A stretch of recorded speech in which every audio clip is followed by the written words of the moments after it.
my world just flipped upside down. I feel like I got transported to like another world. From a 9-year-old's perspective, that was a great change.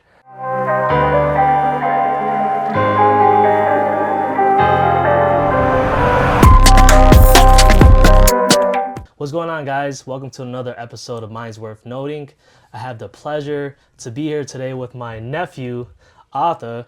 He comes from Laos, born and raised, fresh off the motherfucking boat. And I just want to tell his story. He came here when he was 8, 9 years old, so about 2010. And I think that this story can help a lot of people that just got here navigate their way through America, I guess. I mean, we'll see.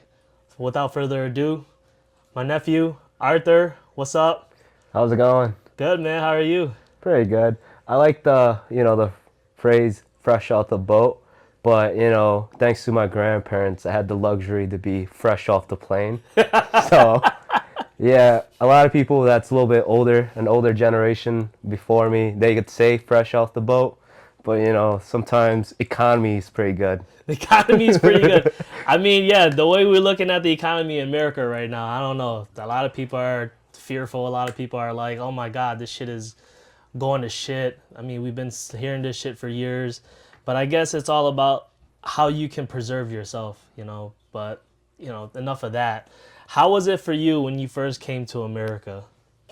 Man, it was like my world turned upside down. When I first came, it was wintertime. So it was my first time seeing snow. So I came from 70 degrees, 80 degrees jungle. There's mountains, but it's a jungle. Coming to Buffalo, thanks, Grandma, for a buffalo. But, no, it was definitely a shock seeing snow. I remember a funny story. My dad's like, "What's even that?" Like, I don't even know. It's cold though, so we didn't know what snow was. And the city life, it's like going around seeing tall buildings, houses, and how the streets are set up, and it's like my world just flipped upside down. I feel like I got transported to like another world. From a 9-year-old's perspective, that was a great change. So, yeah. Okay, cool. So your English is pretty fucking good. You Well, don't have an accent. Well, I don't think you have an I accent. could do an accent, but if I want a discount, maybe I'll do that accent.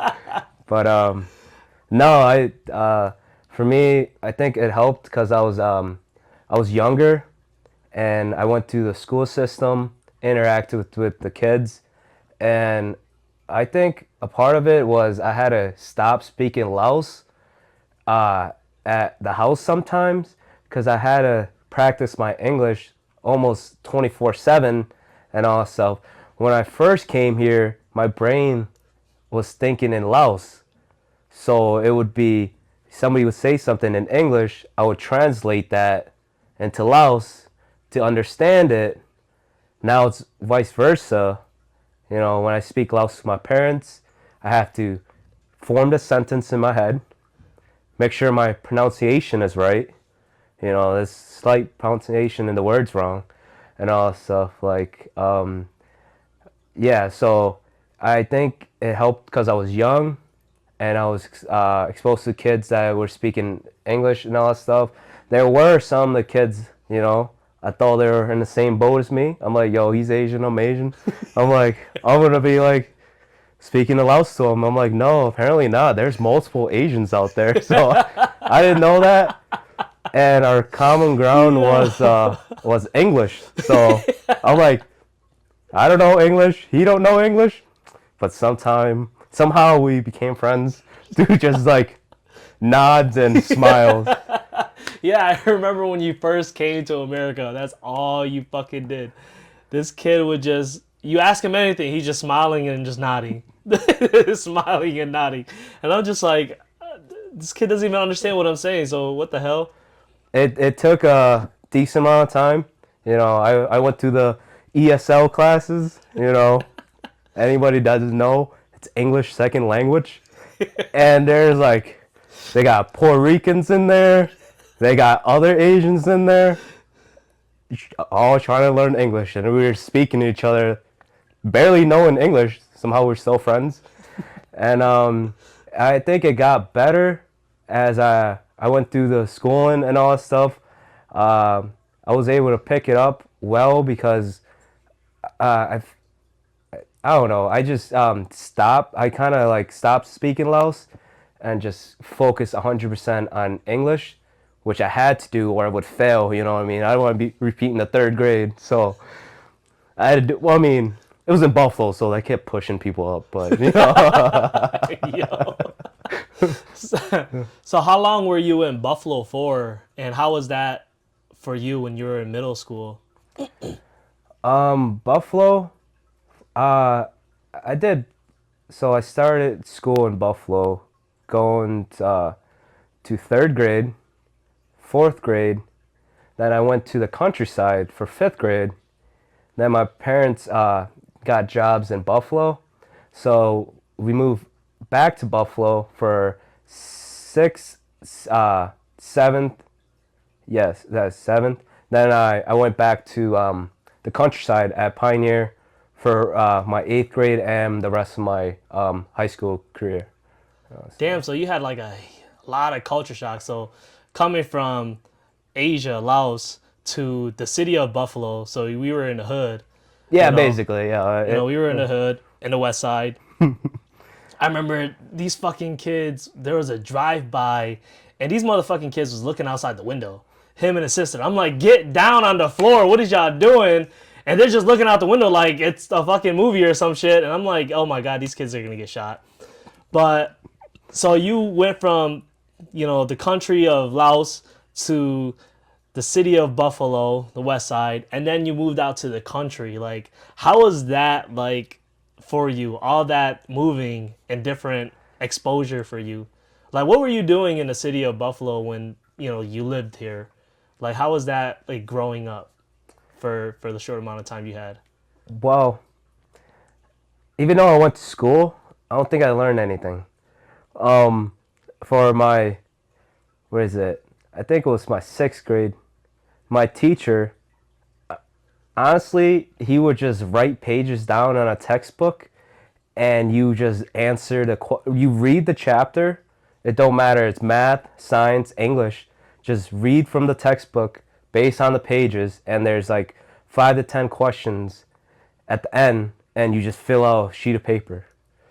Well, I don't know English that well, so I would look around to my other fellow Asians, and I'm like, what are you guys even doing? I seen this one chick just copying just the textbook, and I'm like, I think that's solid. She got 2 pages, and I think that's a lot. And so that's what I did. I just would go and copy just the textbook. I don't even know what it says. I'm just copying letter by letter, word for word. I'm even copying the question down, and I'm just doing that.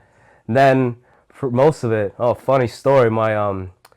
For my sixth grade teacher, I think he was a little odd. This dude would eat his lunch and has a big bottle of those mouthwash, the green one, the Listerine, like whatever. Yeah, he would just, I swear, he would rinse his mouth, and he would drink the mouthwash. What? This is like strange for me. I'm used to Laos, and I'm like, even I know not to drink that. But I don't know what happened to him. Apparently, I heard stories that one day he hit his head on his in the bathroom. Then he never showed up again. But honestly, I felt bad, but he was mean. You know what I mean? He would ask him anything. Well, from his point of view, he's like, "What is this kid that barely speaks English want me ask him?" I'm speaking Laos and English to him, so he's probably hella confused. Yeah. And but no, it turned out for the better. We had a nice sub. This lady was actually very nice to us. We play Hangman. I'm like, how am I gonna play guess the letter? I can't even spell that. So then I try to hang out with everybody and all that stuff. Then I try to hang out with my fellow Asians, but apparently they already got friends, that speak the same language, and I didn't. So I had a few of them, but there was definitely the percentage was, I think it was majority of them are black kids, Hispanics, uh, Asians in there, but there was just one white kid and all that stuff. But most of the time, I didn't learn anything, but I had a good time. I just hung out with them. Uh, Classes, I don't even know what class. I just sat there and be like, yeah, this is what I'm doing. And it's getting to the point where I found out about trading. You know, I was out there and What were you trading? oh, these kids love ramen noodles, and my parents would buy boxes of them. I wouldn't even bring books or anything. I would just load my backpack, 6 noodle packets, the hot ones, the super hot ones. These kids love it. I will go there. I'm like, yo, you give me $1, I'll give you one of these packs. I think I'm averaging at least like $10 a day. Damn. I was getting to the point I was able to trade a PSP. So For a pack of noodles? oh, well, it's some change. All right, so this one kid. Well, there's 2 kids. The PSP kid. So the kid, I don't know this how he got it. I don't know. He said, "I want some noodles and like $10 for his PSP," and I was like, "Really?" Next day, I came with some pack of noodles and the cash I saved up. Got a PSP. There wasn't any games on it, but there was this song, Ryan Dirty. don't even know the lyrics. And he's like, I'm a Ryan Dirty. And I thought that was the hardest song I ever heard. And that was the only song that was on it. I didn't have any games, so I just would go through the system. I'm like, this is cool. Then later on, I got an Xbox. And then there's this one kid who's like, yo, I got some Xbox games. I was like, really? Well, I got some noodles. So yeah, I learned that. I learned math, So it was that. And I think it was a fun time. Another funny story was, gym class, I had this gym teacher, you know what I mean? He was white, So He was white. he was my health teacher too. It makes sense in the story. Okay. So all the Asians will play soccer, and the black kids and the Hispanics will play basketball. And all my friends at the time were black and Hispanic. So this gym teacher's looking at me and be like, "Yo, go play soccer with them." I'm like, "No, I'm not even gonna play soccer." He's like, "You sure?" He's like, "You sure you don't want to play soccer with them?" I'm like, "Nah, my friends are over there. I'm gonna play basketball." I don't even know how to play basketball. I would just stand there. I don't know. But he asked me 3 times if I want to play soccer. I'm like, bro, clearly I don't want to play soccer. I think he was hitting at something, but I'll leave that to him, stuff. But other than that, it was fun. And then I went to the countryside. Man, that's different, right? They got I thought all white people are the same. You know what I mean? Not, I could say it, but I can say it. then I found out, what I mean? There's kids with for 5th grade. There's these kids. These are the more upper middle class kids that play sports because they got the neon friggin' highlighter shorts with the shirt, Reebok shoes with the match. This kid is dressed up like a highlighter. There was different shades. They got the orange, blue, lime green. Then they got the country kids, farmers and all that stuff. And then they got the I don't know, the regular, Regular white people. not the spicy ones, but But no, when I'm out there, they let me know I'm different though. They definitely let me know. It's like putting mustard in the mayo. You know what I mean? Yeah. They know. They know. They're like, who the fuck put the mustard in the potato salad? But no. At first, I was like, man, there's not many variety here compared to my old school. You know what I mean? One of my friends was name was Darshan, and the other one was Cameron. That's kind of but Darshan, and there's one. He's like this super tall dude from he was in the same situation. He came here from Africa. His name was Sayer. I'm like, damn, that's creative. Man was like 6'3" Yeah. in the 6th grade. I'm like 5'3". He could pound my whole head. So, yeah, I'm like, damn, those are. And then I'm like, where is Sayer and freaking Darshan? No, it's David, Kevin, and Joe out there. So, one of my friend, his name is Ian. Yeah, his middle name's Crawford. So it was different, God. but it's looking back at it, it was fun. You know what I mean? Then I spent my whole high school out there, so you stay there. Before I went there, I was talking to my friends. I'm like, man, I'm not going to the countryside. It smells like shit out there. There's nothing to do. Then I'm out there for like 5 years. I'm like, yeah, this thing's great. Yeah. So Oh my God. So what did you end up doing out there? How was your experience? What were the challenges? Like, what was the challenge being into the city?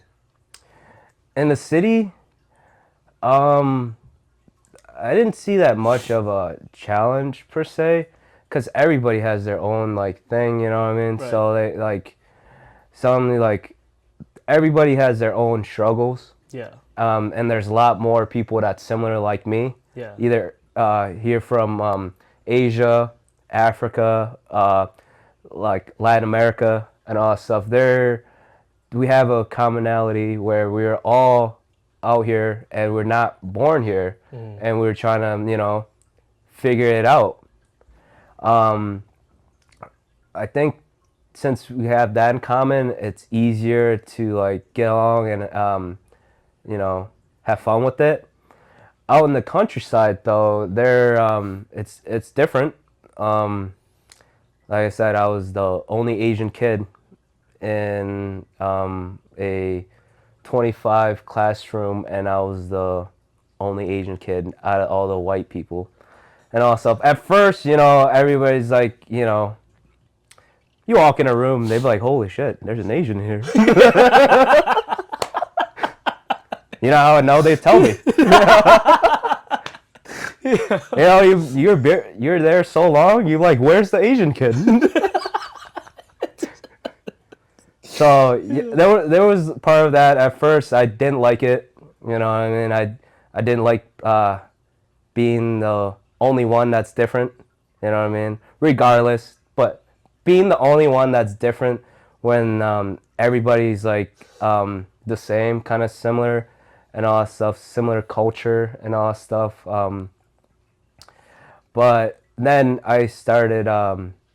That was the first. I didn't didn't like that at first. Then then you grow into man, this is And then you you didn't like it so much. You try to become, pretend like you're one of them.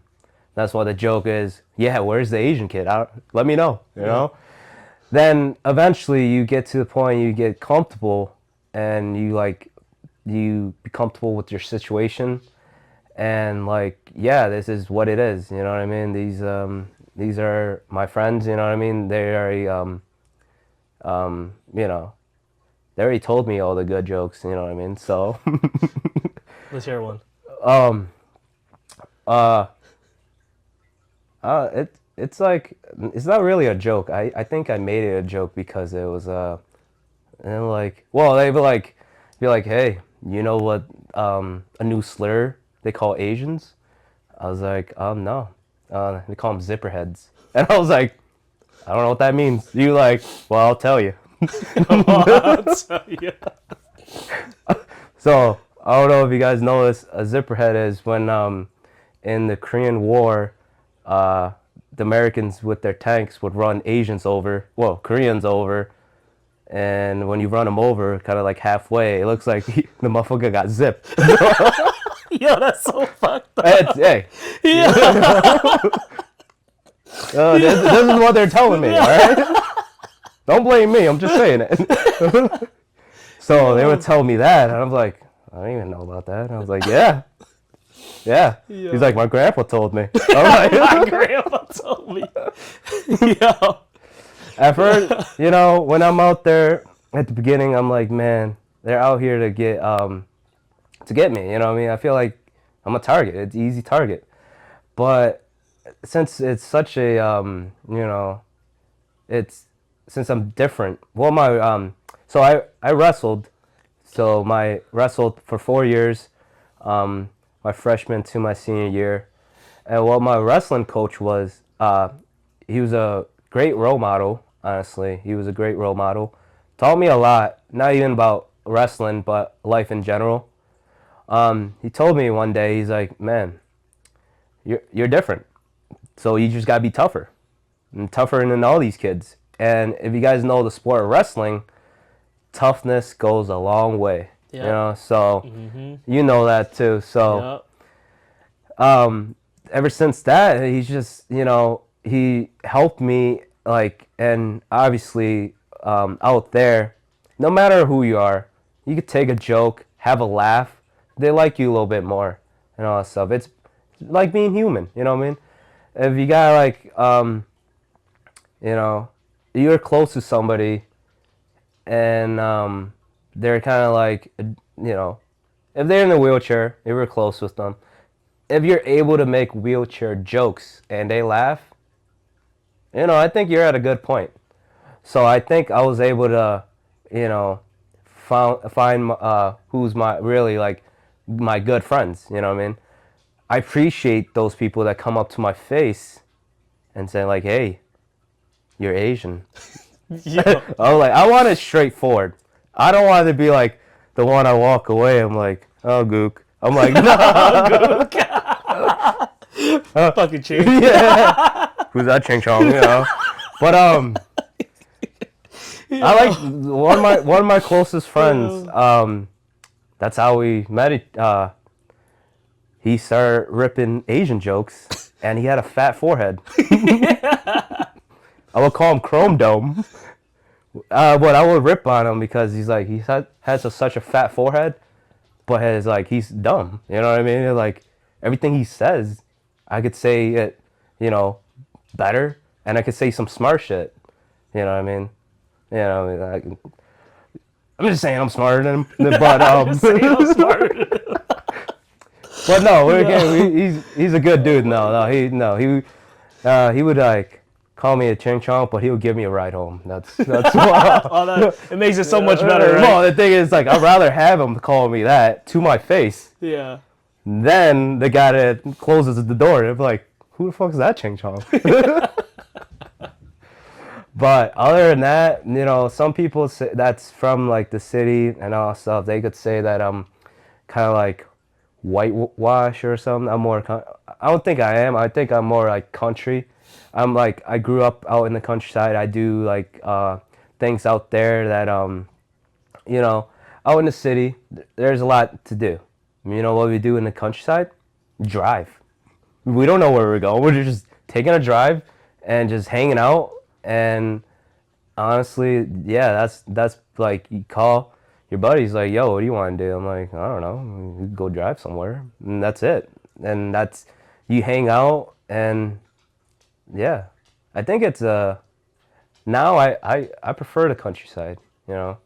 I like to live 40 minutes away from the city. So when did you think that your life kind of pivoted into a better situation out in the country from getting like kind of like verbally abused and bullied to now you're like a part of them? Was it when you started wrestling, or when do you think that was? I think, yeah, it was definitely when I wrestled in 8th grade too, but I didn't count that because it was yeah, I didn't really count that for wrestling wise, but I did wrestle in 8th grade. I think it definitely helped me because one of my closest friend came from wrestling and all that stuff. I think it's just that that sport of how nobody's happy in the practice room, right? Fuck No, no. you're cutting weight. The Yep. coach turned the heat up. You're sweating. You get no water breaks. No, well, technically, my coach says two, one in the beginning and one in the end, not during. Yeah, So we never got water breaks. technically, it is, but it's not. But I think wrestling helped me became mentally tougher and physically tougher, and I think people would notice that. And it's kind of like I didn't fall into a victim mentality. I had to be tough. It's not like, oh, maybe I should. I had to be. You know what I mean? It's a different thing when you had to, which I had to succeed in wrestling. Right. I had to for my surroundings wise. You know what I mean? So I think that helped, and wrestling definitely helped.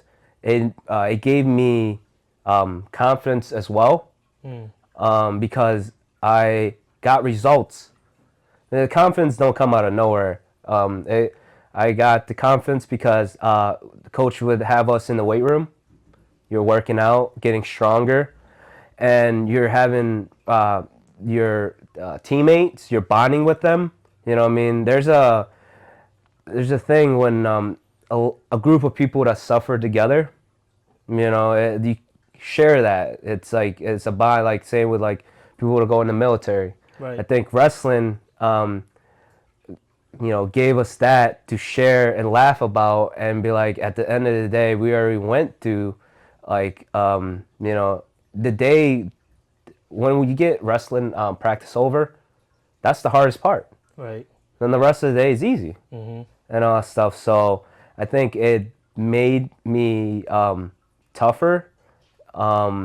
It made me appreciate more of how like the grind is, and it helped. It gave me tools to navigate school, and after I got out of school and in life too. So So who got you into wrestling? yeah, there's somebody I know. He might be sitting next to me and all stuff. But yeah, you got me into wrestling, and at first, well, when I was in 5th grade, you were out in the countryside as well, and you took me to this kids club thing, and at first I was like, man, this is kind of gay,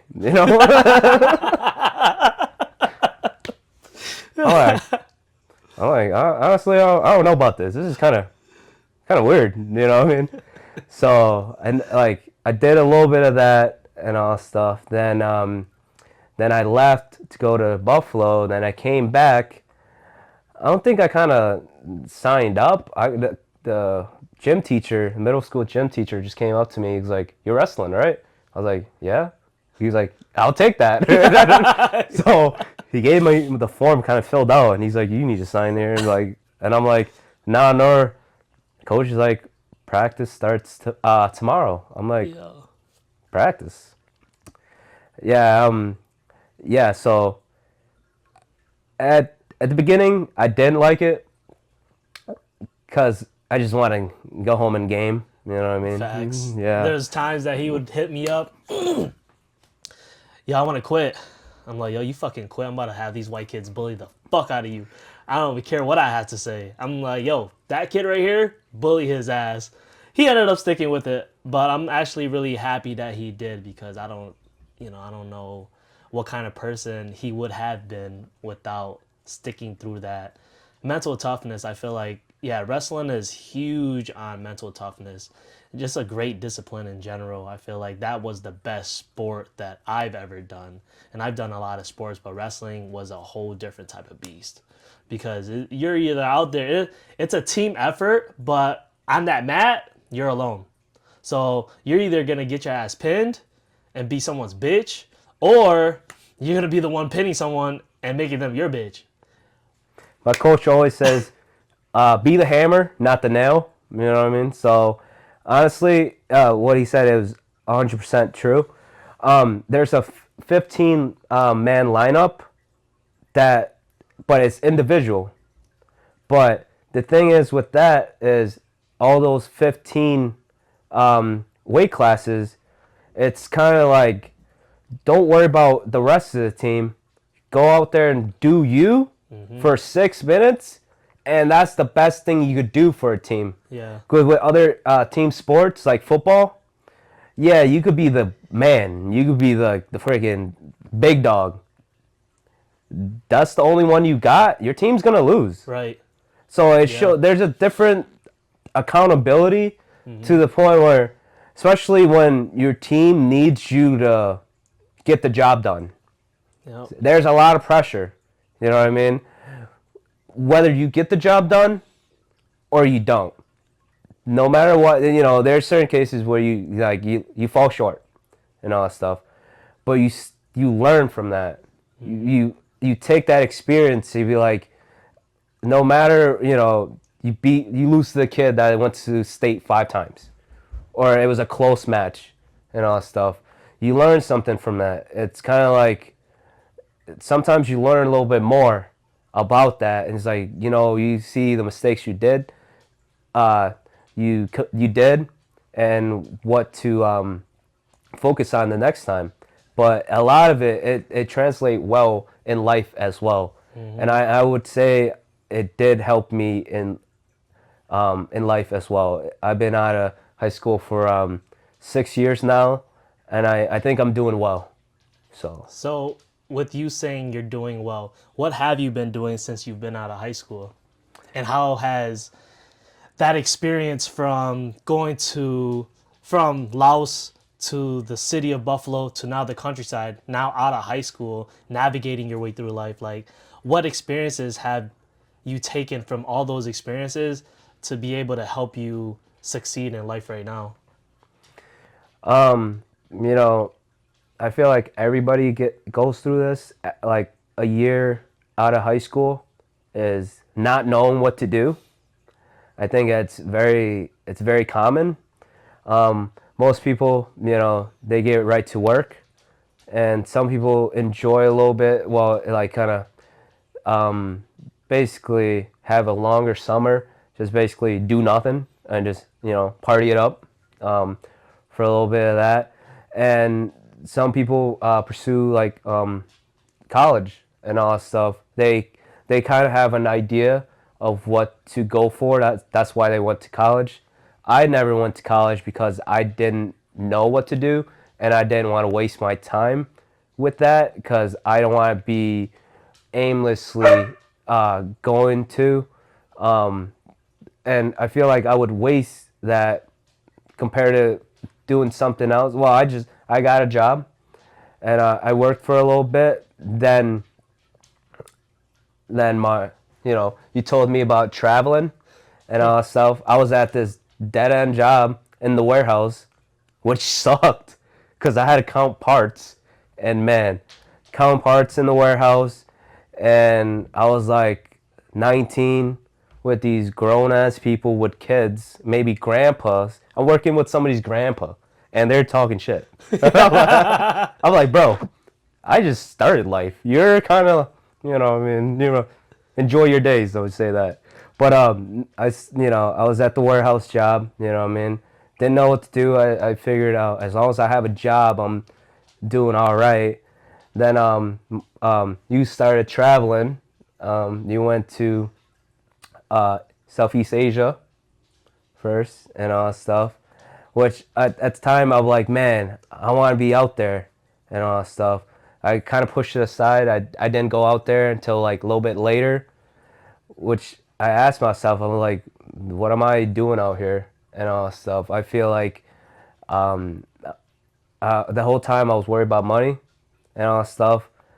And then I kept working and it just got more miserable at the work. And I was like, man, I'm just gonna go. So I went to Australia first. You know, I went there for 4 months, and first month was phenomenal. Um, Apparently, I had my grandmother had a sister out there, which she picked us up, let her stay at her apartment for a month. I brought my buddy with me and all stuff, my buddy Justin and all stuff. And the whole month was us drinking and ripping scooters to Brisbane, walking around. We're saying we're going on side quests. I don't even know. We're just hanging out. People want to hang out with us, and we're just hanging out with people. And then eventually, we had to move out because my grandmother in Australia, her partner at the time, we came home one day and he saw us and then he gave a big sigh and he literally was enjoying his time. And as soon as he saw us, he's like, left the room. And I'm like, oh, what's going on? And we talked to my grandma. My grandma's like, oh, just, well, not her normal self. I feel like she was sick of us, you know what I mean? Understandable and all that stuff. And then me and my buddy caught the vibe. We were like, yo, I don't think they want us here. So we like, yo, let's go take a walk. So we went to take a walk, grab a few beers. And then we decided, we should move out after a month, you know? And then we went back to the apartment. And we told them that, and we told my grandma, and I don't know where my grandma's partner's Max. His name is Max. And I don't know where Max came out the room. He goes, "Oh, you guys moving out? You guys need help?" We're like, "Well, we're looking for an apartment, but we're gonna move out soon." He goes, "Oh, really? Oh, okay. Let me know if I can help you." I'm like, "All right, yeah." I'm like, "Yo, we confirmed that he does not like us anymore." Maybe we're eating all his food, drinking all his beers, and coming home 4 a.m. And so we did that. Then I came back to America. Then I worked for a little bit, and then I never went back to Laos ever since I left. Mm-hmm. So I felt like I had to go back, and I should have went when I was in Australia. But I didn't have the funds for it. So I came back to the States, worked for a few months, and then we went, me and my buddy went to Thailand, and we went to Thailand for 3 weeks, Laos for a week, and all that stuff. First time being in a third world country, did not know what to expect. Besides the fact that you came from one. Yeah. But I've been in a first world country for too long. People like, where's the toilet paper? That's a bucket. Yo, they wipe with a bucket of water. Yeah. But yeah, so I did that. Man, when I went back, it was definitely different. It was eye-opening. I saw my cousin. He's like 12 years old. And he has a body of a 5-year-old. Oh, that's crazy. Yeah, and he speaks like a 12-year-old over there. And my brother's 13, and he's almost bigger than me. Yeah. So the difference over there, and how like this one time we're hanging out with one of the cousins and all that stuff. He's like, "You guys hungry?" Well, yeah, we could eat. He sends his wife to go get something. I don't know, I see her walk back with a chicken dead. Like she's holding the chicken like an umbrella. The chicken's neck's like this. Feathered, bro. It's like she grabbed that thing like a fucking door handle, walking towards it. I saw that 10 minutes later. She boiled that motherfucker and we had chicken. How was it? How's the chicken? Dude, phenomenal. It was like the chicken was so small though. It was like this big, Yeah. but the flavor was good. You know what I mean? It was like, in America you get a drumstick like this big, Right. but it tastes bland.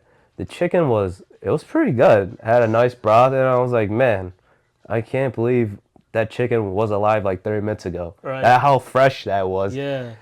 That's crazy how you said that in America a lot of the foods taste bland. Like, man, I just had some fucking pizza yesterday and it was supposed to be 4-cheese pizza.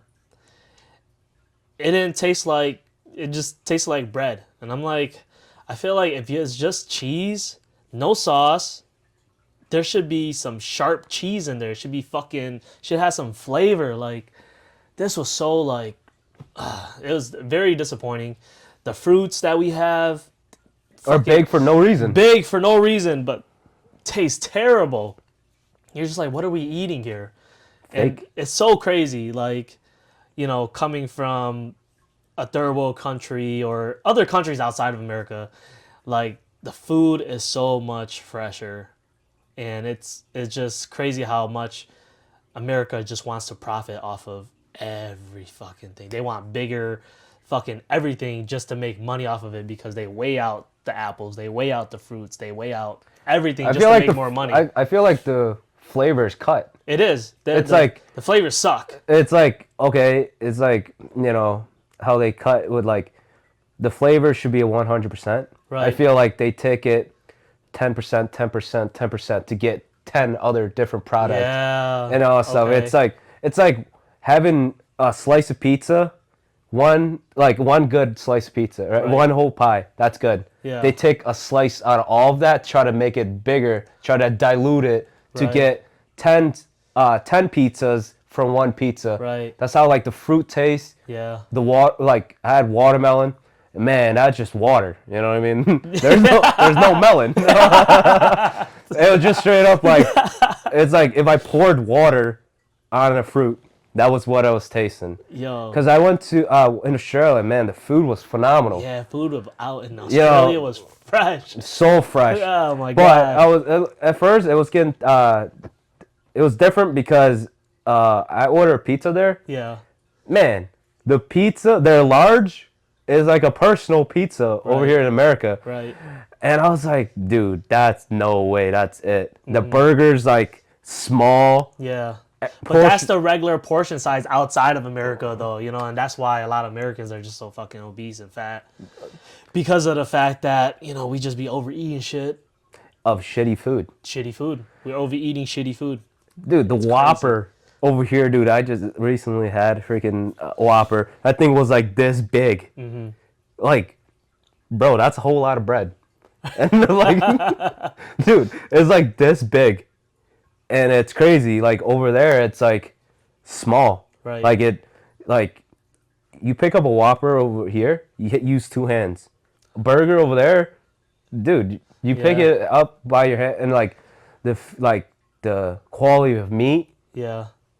Yeah, absolutely Quality different. meat, fruit, Yes. and dessert too. Dessert, like their snacks and all that stuff was way better because it's like no extra no extra, shit you can't even pronounce. You know what I mean? It's Shit like, you can't even pronounce. it's like either Latin or Greek. I don't even know. Sometimes it looks like it's Spanish, but but no, like the ingredients over there, it's just they keep it simple. It'd be like, oh, I know what that is. It's flour. You know what I mean? Yeah. So it just the I won't say like America's bad and all that stuff, but I would say other countries have better qualities than others, different aspects, and like the quality of life in Australia is great. I think honestly the way they set up while I was in Brisbane, the way they set it up was very like kind of like city with like plants that's like merged. It's kind of like they got trees with the sidewalks and like kind of merged into like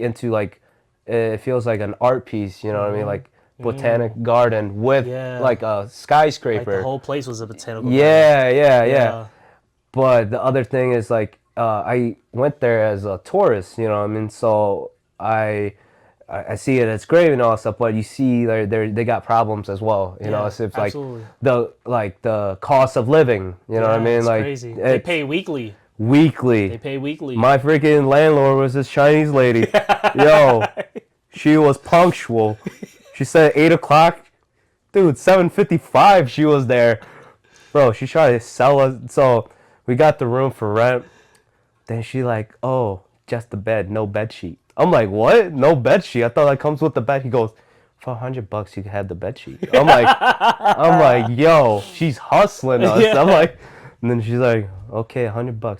So what in Australia is different for how they do things. They can rent rooms. Right. So if you got 4 rooms in your house, you can rent all 4 of those rooms for for like a rental, like apartment. Yeah, and multiple people can stay in the room. Like I think max 4 people, right?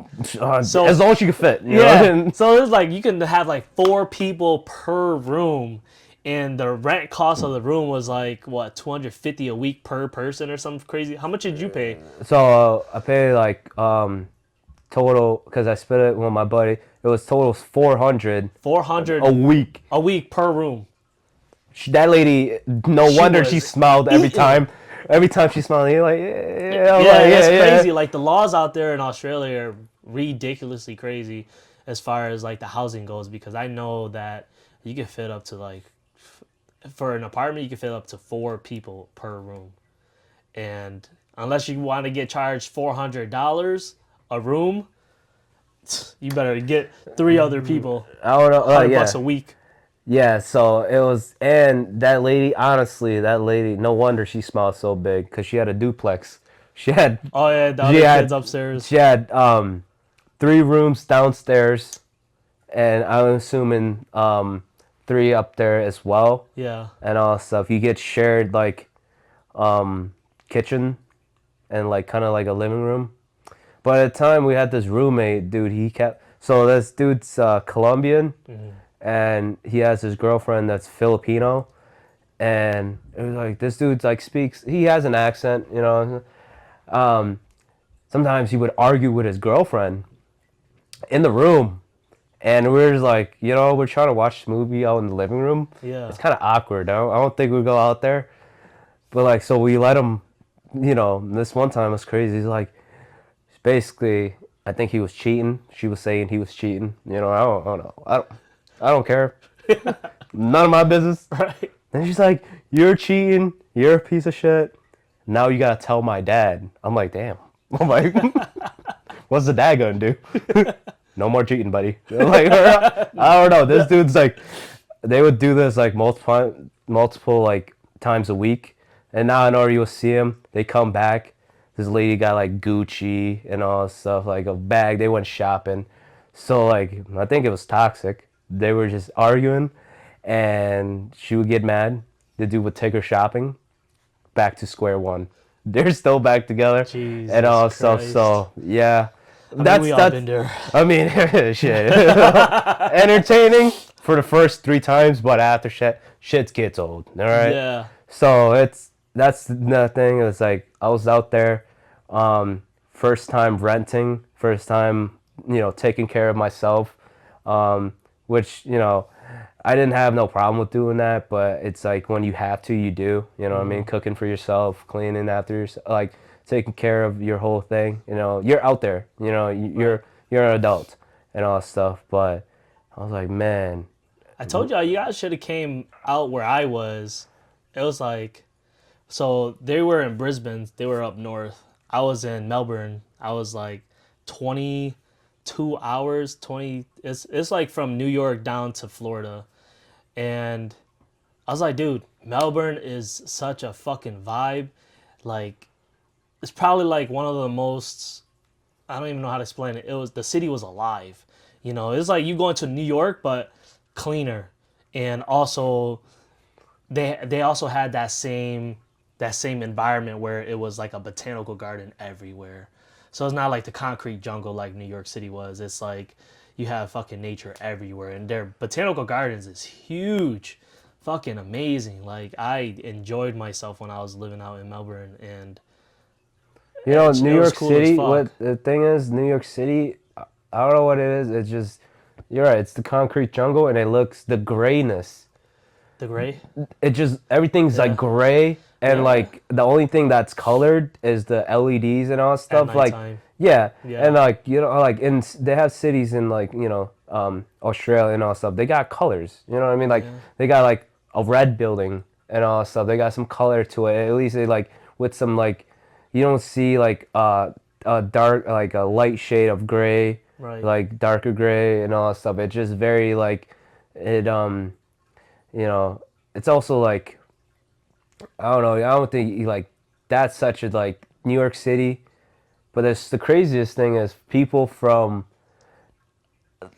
everywhere else wants to go to New York City. It's because of the movies. They see the movies because Yeah. they haven't went there themselves. I went Yeah. there. The Big Apple. You know what I'm Yeah, saying? What's not to love about it? If you it's a haven't- rotten apple. Yo, if you've never gone there during Christmas, neither, man, I would highly suggest going to New York City during Christmas.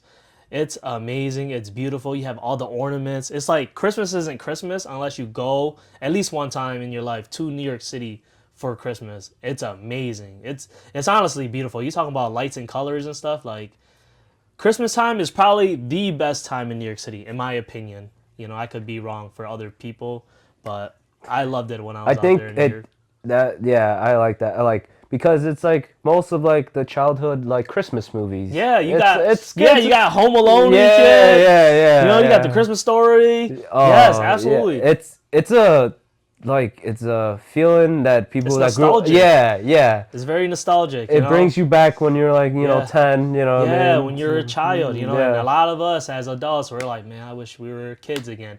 If I knew what I knew now, and all this other stuff, like, things would be differently, right? But I mean, we live, we learned, and I think the best part about being an adult, is having the freedom and choice to make whatever decisions you want to make, and also you have the choice to just get out of your situation if you wanted to, right? Like you don't have to stay stuck. And a lot of people feel that they have to be stuck, but you don't really have to stay stuck in that position. You have every right and every choice, whether you have kids or not. And I'm not disregarding anyone that does have kids because I understand and I'm sure, you would say that it's harder with kids, but it's also a choice that you can stay stuck in your position and just fucking complain about it. Or you can, you know what I mean, knuckle down and fucking make the best decisions for your children. Knowing that being stuck where you're going to be at with children is not going to be beneficial to not only yourself, but to them. So make the best decisions and do what you guys want to do, man. It's your world, like a lot of people make these crazy, decisions to move, like how, his parents was like, I'm going to come to America. My mother is going to, sponsor us to come to America and all this other stuff. And they get here and they have to figure it out. They fucking work 2 jobs just to support their family, where a lot of us Americans that grew up here fucking can barely work 1 job. We fucking hate it. Where these fucking foreigners come out here and they work fucking multiple jobs just to make a living and also abuse the system. So maybe you should learn how to do that too. But regardless of the fact, with all the experiences you had, let's go back to now what you're doing in life. You went to travel a little bit. You got to see a little bit of different things. You got to experience what poverty looks like. You got to experience what luxury looks like. So, like, where is your mentality at, and how are you going to be navigating life moving forward? I'm definitely gonna, well, like after those trips, I reflect and all that stuff. What I have, I consider my tools and all that stuff. Uh, I have a privilege. I have like certain tools that most people haven't. I live with my parents. And I work full time. And right now, my goal is just to make my every time I'm making decisions to make my life better and all that stuff. Like, doesn't mean that and a better quality of life doesn't mean that I'm just gonna be chasing wealth and all that stuff, which is a great, tool. But people that look at it is like that's the only thing that there is. You know what I mean? Humans are very complex and all that stuff. They want to have wealth, but there's more to that and all that stuff. They want a happy family. They want to see their parents taken care of and all that stuff. So with all that, I seen all the things I seen in Laos and all that stuff. Kids not having anything to go into a first world countries where you see a Rolls Royce just roll through and the kid's like, you know, it's not even that happy coming out of Rolls Royce. And then the kid in Laos that I played soccer with for 30 minutes and all that stuff. So I see that and all that stuff. Like I like to use that as a like a kind of like a reference point where certain days, at work it gets, like there's some BS and all that stuff. I like to remind myself, I'm like, yeah, at least I'm not in that situation, which is not to knock down on anything. I'm going off of my situation and all that stuff, which gives me more power to create a better life for myself and all that stuff. Because I could relate to the kids in the third world country that was me swimming in that dirty water. You know what I mean? Now I'm out here with the tools that I get. You know what I mean? My grandma, your parents, they did a good job by bringing us here and all that stuff. I feel like I have you know, it's not a responsibility they gave me, but I feel like it's a responsibility I took it on. I feel like I should have better quality of life that they had because that's what they want for me. So I want to be able to one up what they did and all that stuff.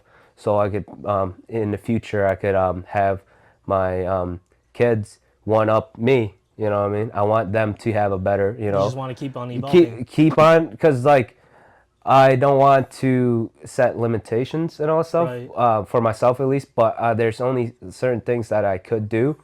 Doesn't mean that I'm limited. I know that like there's like everybody has their own role. You know what I mean? Like it's not about me. Sometimes I would just want to like I kind of want like be hopeful for the future and have the next generation, not even my kids, like other people that's like before me, my brother and all that stuff. I want them to be better than me in like almost all aspects. I'm like, why would I want it, because he has like the youth and I have like I have the experience and all that stuff, which I can't tell him everything. He has to go through it himself and all that stuff. But it makes me grateful, and it's also the fact that I'm like not like yeah, I was raised here, but I'm not your like yeah, I would claim I'm American, but I'm not your typical American where I feel like a typical American would feel like they should have it easy. Like entitled. Entitled, yes. Feeling entitled because you were born here, but like that's it. You were born here. That's like but I feel like if you come from like 5 generations of American born citizens, I feel like you already had a head start in me.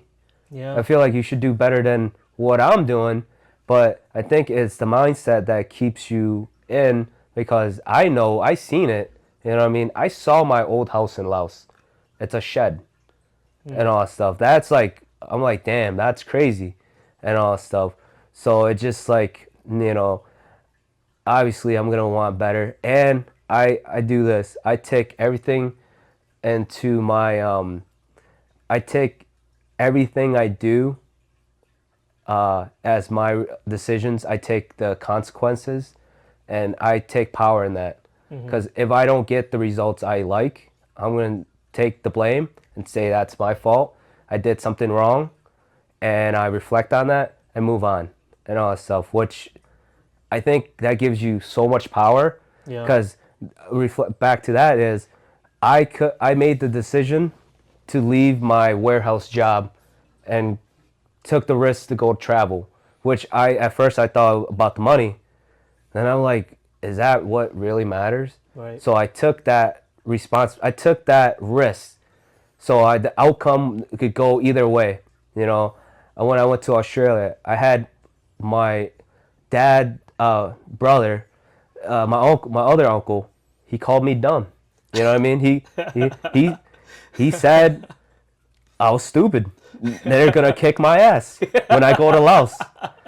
And I was in the car with my uncle, with you and my grandma, and we passed the bridge, and she told me I was gonna be a bum sleeping in that exact bridge if I don't listen to her. And and to top it off, I had my dad. He's like, "Why are you so stupid?" I'm like, man, that's coming from your father. You know what I mean? That's tough. This is the guy that supposed to be A role model to that. me, This is the guy that should have my best interests. right. Because at least I don't want anything from him. I honestly just want him to just do all right and just don't lecture me. That's the thing is I don't want from my grandparents. I'm grateful and all that stuff, but Yeah. the relationship I'm trying to have with them, I can't have it like these other like people that with that they're close with their grandparents. Every time I see her, she's trying to lecture me, which I'm like, all right, grandma, could I say something? No. She always goes, you stay at your job, save money, then you buy a house. Then that's it. I'm like, what? That's it? That's like 3 steps. What else is there? So they always want to like. This is like, which it's harder when it's coming from your own family. You No, know, absolutely. it's like I'm like, I don't understand it. I'm like, I'm out here trying to live my life, try to do the best for me, because if you're living for somebody else, you're not really living. You gotta live for yourself. So Yeah. the fact that they were shitting on me, kind of like, yeah, man, I'll remember that. You know what I mean? When I have something, Right. I'm like, I'm gonna remember that. So, it's like, it's kind of like, it's kind of sad, but it's whatever. They're old school. They're kind of like, they're stuck in like, Yeah, you can't blame them for how they think and what they say to you because that's what they were projected onto, you know. They that's how they were raised. And that's just you just gotta accept that. yeah, it's some funny shit. You laugh about it later, but at the time, It's fucked up. I'm like, man. Yeah. And this other uncle that told me dumb, he always trying to flex on me. He's What you know about money? He's my dad's younger brother. Yeah. And he always wants to like flex on me, always want to shit on me. Then I tell him I got like my CDL, I'm working now, I'm doing all right, I'm doing good, you know what I mean, saving some money. And then he's like, what do you know about money? That's not even a lot. I'm like, bro, I make more than you, and you got a family. You know what I mean? I don't want to say that to his face, but I'm like, I just hold my breath because I don't want to say it. And then, I look like the bad guy because they all kind of think, they're from Laos. You know what I mean? They live in America, but they're Laos. So I like, yeah, it's kind of like, all I ever want from them is just say, oh, you're doing good job. Yeah. Proud of you, bud. Yeah, that's like, Yeah. how are you doing? I'm like, all right, good. All right, that's it. No lectures, no like life advice or anything. He like, oh, I got business. Okay, you buy crate that nobody wants and you sell it. I'm like, you mean like Storage Wars? Dude, he literally gave me this idea. And I was like, dude, that's straight up from Storage Wars. Buy junk from a storage and sell it on Facebook Marketplace. And I'm like, I think you're watching too much TV, bro. Then this is the guy that's telling me this. He's a hustler, man. He's just trying to figure out how to get more money, and honestly, it's one of those things where you're still stuck in survival mode when you're still constantly thinking about how to make more money. And that's my opinion. I feel like when you start switching from survival mode to actually living a life that's worth living, then you don't even think about the money no more. You think about how to create stuff. You start thinking more creatively. Oh, how can I be the best cook I can possibly be? I want to open up a restaurant because I love cooking for people. I want to open up this. I want to open up that because I want people to experience something that they've never experienced before. You start thinking differently when you get out of survival mode. Survival mode is always about how am I going to make money? How am I going to do this? How am I going to do that? And there's nothing wrong with that. But once you get to that point of, damn, like I'm making all this money, but then I don't have any time. It's a trade-off, right? Like they say that people that have the most money, they don't have no time. And then people have the most time, they don't have no money. I think that's a fucking complete lie, because that's a lie that they told us, because that puts us in survival mode. That means that if you got all this time in the world, you're not making any money. But if you have all this money in the world, you don't have no time. But look at all these guys that are actual, entrepreneurs or e-commerce millionaires or YouTube millionaires or whatever the case may be. Like instead of, they didn't go into streaming or YouTube, and maybe some of them did. That they were like, oh yeah, I want to make the most money. Or maybe they're like, man, I just want to be fucking famous. And then from being famous, they started making more money. Or just wanted to be a comedian. They didn't want to do comedian. They didn't want to be a comedian because they wanted people to just give them a lot of money to be a comedian. No, they wanted to be a comedian because they wanted people to laugh. Because maybe they had a very hard upbringing and maybe they wanted to tell a story in a funnier way.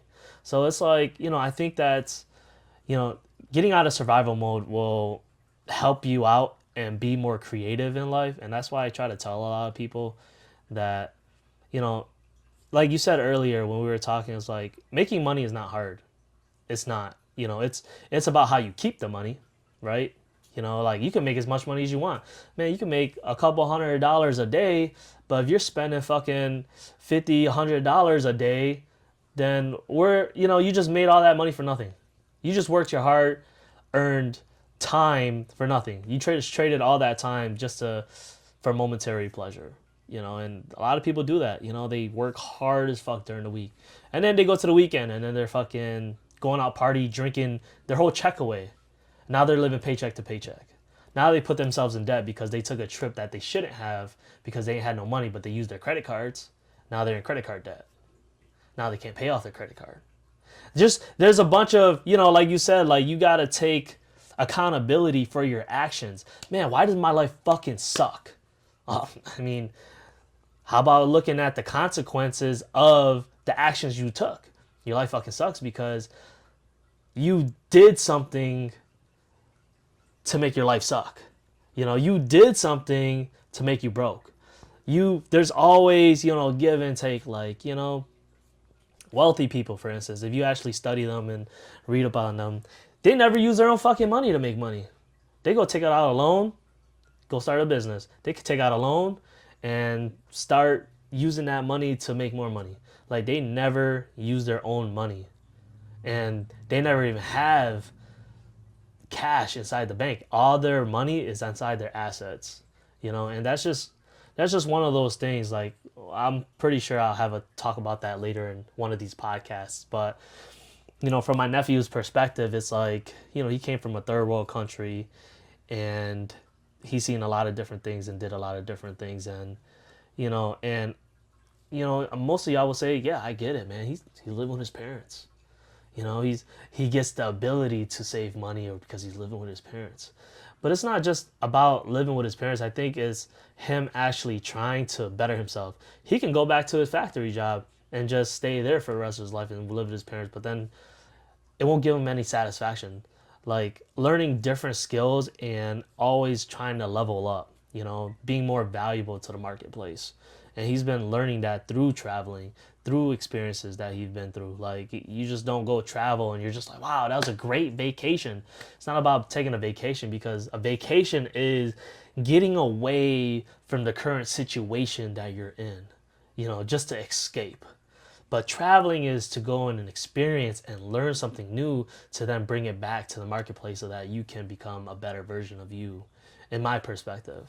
So like him getting his CDL to learning a skill, he knows that driving whatever it's semi trucks or dump trucks or whatever, that marketplace is not going to be saturated because all the baby boomers are dying. You know, you got to think about that too. Like People all, need houses. yeah, people need houses. People need all the products that you guys buy online. This guy is driving this shit across states. You don't.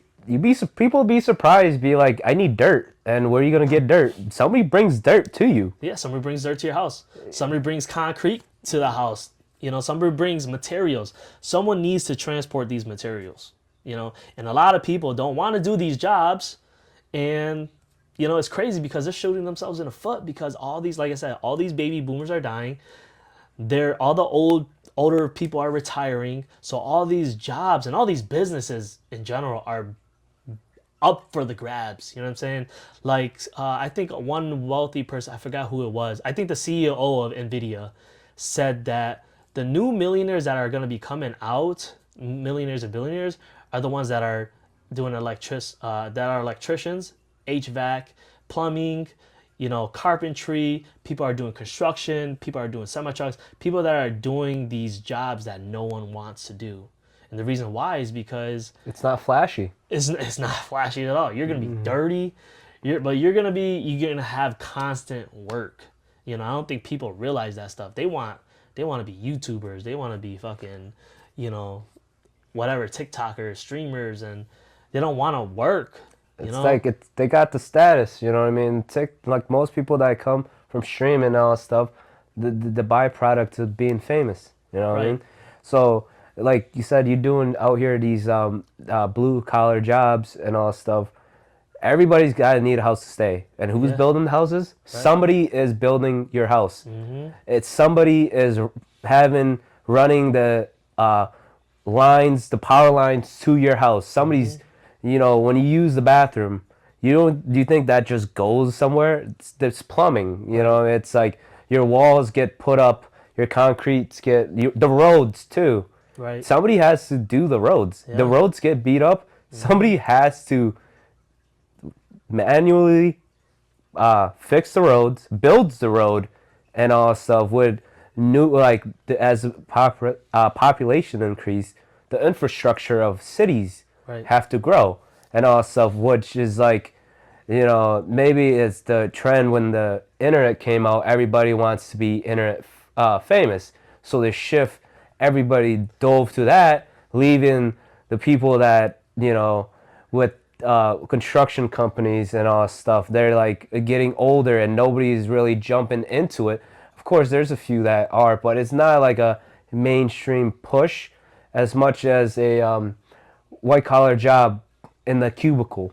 You know what I Right. mean? Everybody wants that because it's easy. You know what I mean? You get a cup of coffee, you have a few of your coworker, you know, you're having conversation, typing on. It's easy, AC and all that stuff. But you know, um, nobody wants to do the hard stuff. No, nobody wants to do the hard stuff. A lot of people just want to make money without doing anything to make money. If it was that easy, then shit, we would all be fucking fat and Be like boring. Wally. Yeah, it'll be like the movie Wall-E. And that's the crazy part is because we're getting to that point, right?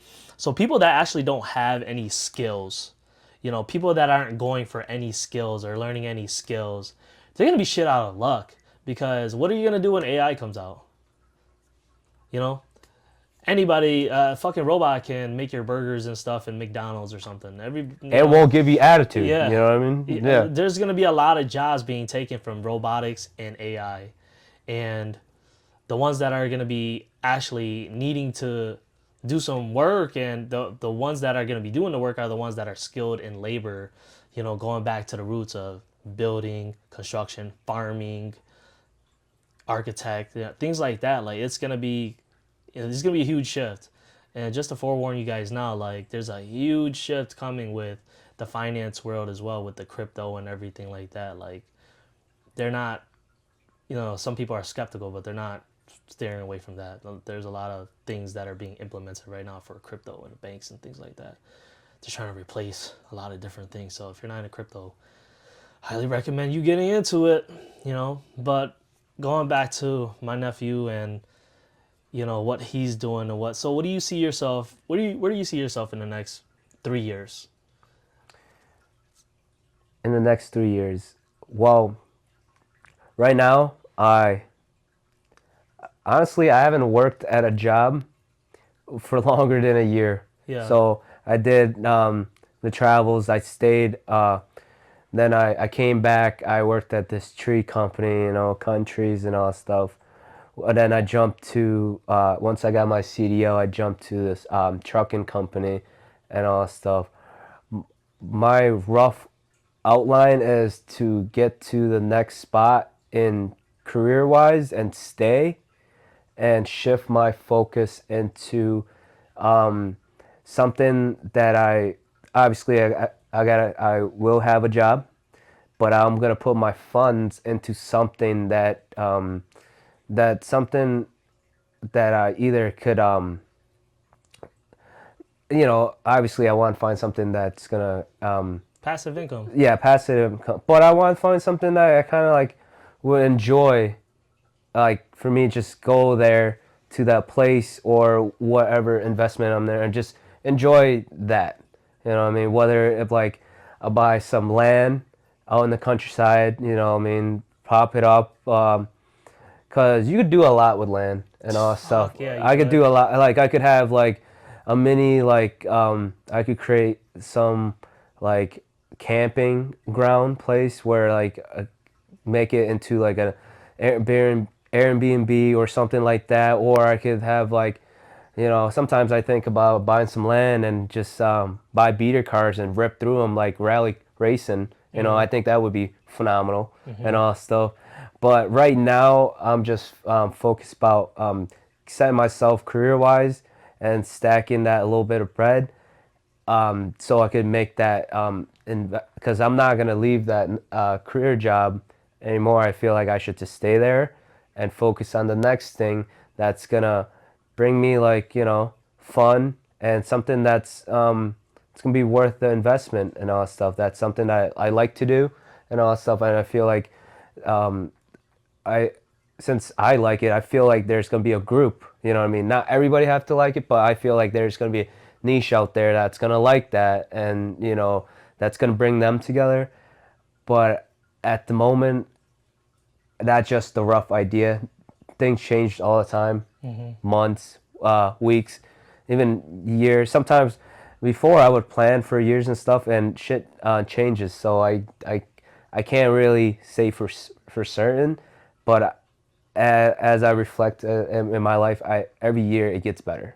You know what I mean? Like, uh, get down to like the micro and all stuff. Obviously, there's certain like downs and all stuff, but overall like reflection on that year, I believe it gets better for in my life for every year it goes on. So so So why do you feel like that? Is it because you learned something? Is it because you experienced something? Why do you feel that something always gets better in your life? honestly, I feel like it's me doing something about it. Mm, So okay. you know, I wanted, like I said, I took on that responsibility of my future, right? Nobody else could, have that power over me. It's me, you know what I mean? I decide. So as I see it, I'm moving on. I'm looking for the next step. I'm looking for opportunities and all that stuff while still, um, holding it down, grinding slowly. You know what I mean? It's like putting in work. You know what I mean? Step by step. But I would say it's me that's making the step, and it's me that's making the the decisions to make my life better and all that stuff. So it's like, you know, I think that's very important and all that stuff.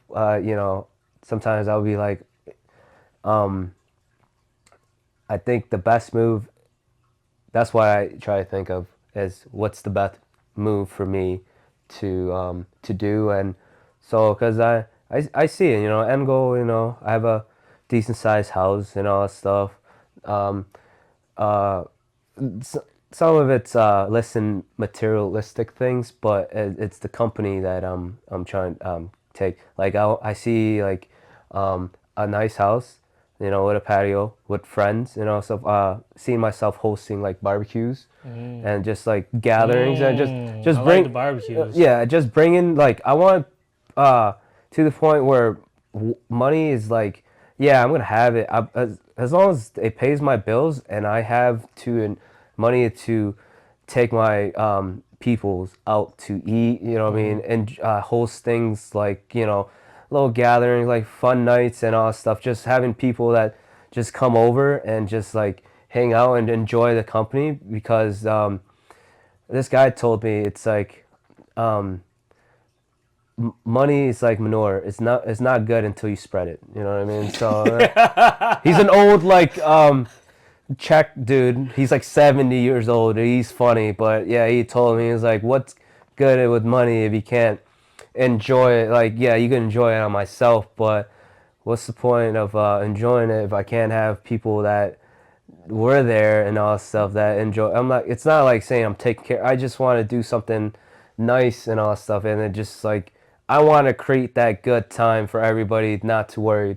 I don't want them to be like, oh, you need a picture. I'm like, bro, don't just bring yourself. Yeah. Yeah, just bring yourself. Right. That's I'm saying it's a setting and all stuff. It might seem like materialistic and all stuff, but I just want that environment, that good night. You know what I mean? It's like it don't have to be like, sometimes you can't have a fun time all the time, but I want to be able to control that and say, yeah, we could have a good time most all the time and all that stuff. Most That's of most of the time, 95% all the time. But I just want it. It's kind of like that, and it's at the end of it, it's people. You know what I mean? It's not the car. I mean, yeah, it's you just like want to enjoy yourself with good people. yeah, I just want to enjoy and have the laughs and all stuff. Just to forget we're just forget the grind, forgetting to enjoy this and enjoy the luxuries that money could buy and all stuff. Right. Just that's the real end goal and all stuff. But obviously, um, I do want to do something that I want to create something that could help. Like I like it when you took we volunteer for the The camp. community. Yes, Yeah, we I took kids like camping that. and everything. I Yeah. like that. But I will say this. I mean, sometimes I gotta be a little selfish. I gotta make sure my cup's full before Oh yeah. I start pouring Of because course. some people would say that's what is it? That's very nice of you to do that, and it's like people do that thinking you're gonna compensate for something else. I want to do that generally, too, because kids are the future, and also Absolutely. but I don't want to put myself in a bad situation because that's gonna affect me. I think negatively because if I'm out here like I'm not trying to be like out here preaching and all that stuff. I want to fill my cup when that's full and filling. Yeah, I'll start doing that. But yeah, I gotta be selfish on this and take care of myself first and the things take care of myself and the one that's close to me first before I start doing all these nice gestures and those nice gestures are from good intentions Right. because Right. I don't like preaching and all that stuff like that's still like yeah you guys should be out there as they go back to sleep. You know what I mean? Like it's like the preacher mentality and all that stuff. Cause like people that give away their power, I say power, it's their ability to handle their own consequences. I believe that, and they give it. It's like the church that preach. You know what I mean? You feel good after you go to the church and you preach, and you like, wow, I think I'm doing good, or I think I'm a good person. I did that and all stuff. That's kind of like preaching. It's kind of like it's a fake remedy and all stuff. So I feel like I'm gonna do that with real intentions of me caring and all that stuff because that's what because it don't sit well if I'm out here like what I mean like I'm faking it. don't know. That doesn't sit well. I don't know. No, I feel that. I definitely feel that. You definitely got to fill your own cup before you can give to others You can't be because Superman. You know what I mean? yeah, Yeah. Superman has powers, and if he had no powers, then He's just man. he's You just know? man. That's Yeah. it. Can't. It's like Batman. Like Batman wouldn't be Batman if he wasn't a multi-millionaire. He's just His that cup's just already doesn't work. filled. You Yeah, know? his cup's already filled. He can't do nothing about it. It's not even a cup. That's Yeah. a whole freaking tank. You Yeah, know my what I boy mean? got a fucking bat cave and shit. Yeah. His whole bat cave is filled. So with all that's these one thing. gadgets. It's like, as I look at like things in like what's going on, I'm not even thinking about the big world. It's like people in like towns, communities, and all stuff. Right. If everybody take care of themselves, right, then most of the problems take care of themselves. Yeah, It's it's like a trickle down effect. Exactly. Yeah. If you are able to take care of yourself, nobody feels like nobody's burdened. You know what I mean? Nobody's given extra energy and all that Right. stuff. Like Yeah. nothing wrong with giving a hand out because that's like sometimes I need help. You know what I mean? I need help and I appreciate the help, but Right. that's why it's help.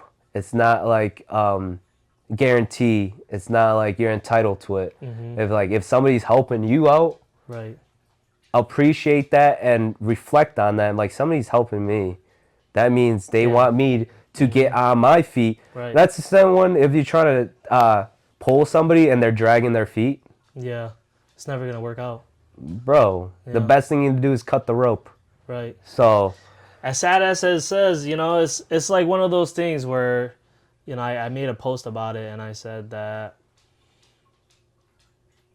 you're gonna outgrow people, and unless they heal and grow with you, then you're just gonna have to cut them off and let them go because at the end of the day, you can't get dragged down by someone else. If you obviously have the goals and dreams to push forward and keep on going, because at the end of the day, you're just gonna hate yourself and regret the fact that you just let this person bring you down with them because they already gave up on themselves. So the best thing you can do is letting them go, move forward, and if they see that, either they are gonna say like, "Oh shit, I need to, get my shit together," or they're gonna be like, "Well, fuck them." You know what I'm saying? They're gonna start hating on you because you switched up on them. But that's just life in general. Like people do it all the time. And I mean, the only thing you could do is just, wish them well and hope that everything works out for them at the end of the day. Can't really do much. So you got any last words for the viewers? Any life advice for the ones that are just making it into this country and how to navigate life? Like what would be that one advice that you would give someone? I would say enjoy the process. And it's not that serious. Like, yes, things are serious, but as you're faced with like hard times and all that stuff, it's like, yeah, at the time it seems rough, right? But when you get over that and you're a month ahead, I just wanted you to think back on that, and I'm like, man, you think that was the most challenging thing, but you already went over it and all that stuff. That should be able to like give you like some confidence or something that comes along and all that stuff. That's like another challenge. It should be another challenge. It's not. You should not make the size of the challenge. It should be another challenge and all that stuff. Thanks to like challenges is gonna happen no matter what, especially if you're starting something new. When I got my CDL, it's new to me and all that stuff. We're paving and all that stuff. I had this dude yell at me, tell me to figure the fuck out. And, most people would be like, either you take it two ways. You figure it out or you fold and all that stuff. At the time, I'm like, man, I'm not trying to get fired. I need to figure this thing out. And, it took me a little bit, but I did figure it out and all that stuff. Right. But there's nothing wrong with, like, not figuring it out the first couple times. There's going to take a few, like, tries. Yeah. and all stuff, but like those tries should not like be counted. It's just you're doing it. It's like you got to keep doing it until it works Right. and all stuff. So it's like, yeah, that's when you're in that moment, it's the biggest thing in your life. But when you step back and all stuff, it's like when you get out of it, it's like, yeah, it's like it's challenging, but at the end of the day, it's not that serious. Because we got to remember this, there's two things that's guaranteed in life, when you're born and when you're dead and all that stuff. So that's like a guarantee. Like, Right. that's guarantee. Like, you're not guaranteed the sky's going to be blue. You know what I Yeah. mean? It could be red. You could guarantee fucking. There's nothing guaranteed except those two things and all that stuff. So you think about it and like, we should laugh more and just enjoy, and enjoy the emotions and all that stuff. What I mean? You need to laugh it out, cry it out, be happy, be sad and all that stuff. Just enjoy that. And because it's like, at the end of the day and all that stuff, it's like, yeah, you already know what's gonna happen. We're You all already gonna know. die. You know from point A. You already know from point A. You've been through point A. There's B. The rest of it's like, that's Yep. it. That's it. That's all you got. So it's like, yeah, it's like, okay. That's why they're like, oh, I need to make this rent and all stuff. Like, yeah, you do, but doesn't mean you slack off. You do what you gotta do and all that stuff. Doesn't mean you go spend the money. Okay, if you can't spend that money, enjoy the rent. Stay at the place. Enjoy the rent. Maybe like hang out with some friends and doesn't have to. The thing is, what I noticed in like in America, I feel like we have to spend money on something to To be enjoy it. happy. Yeah, to Yeah. enjoy it. Yeah. Why can't we like? That's why like the Europeans, they hang out, they drink coffee, they literally just socialize. No wonder they're taking so many breaks. They're literally drinking coffee. Well, they got one coffee or one like wine and all that stuff. They're sitting there for like 3 hours just conversating, and I think that does wonders for like for people that's connecting, and it gives them that release and all that stuff. So yeah, just enjoy it, and it's like it's gonna end. Just enjoy it. Right. So So that was great. I appreciate you coming up on this episode, yeah, and I appreciate your insight and a lot of the things that you've been through and what you're going through and what you're gonna continue to do. And I'm sure that someone out there is gonna be able to kind of gravitate towards that and be like, this motherfucker's right. Let me enjoy my life. Regardless if I come to a new place or do whatever, I'm just gonna enjoy it, because at the end of the day, death is inevitable. Can't do shit about it. But with that being said, guys, I hope you guys enjoyed that episode. There's a lot of laughter. There was a lot of insight. There was a lot of, just I'm just keeping it real. You know what I mean? That's moments. how. Yeah. Yeah. So, we'll see you on the next episode. Thank you for watching. I love you guys. Peace.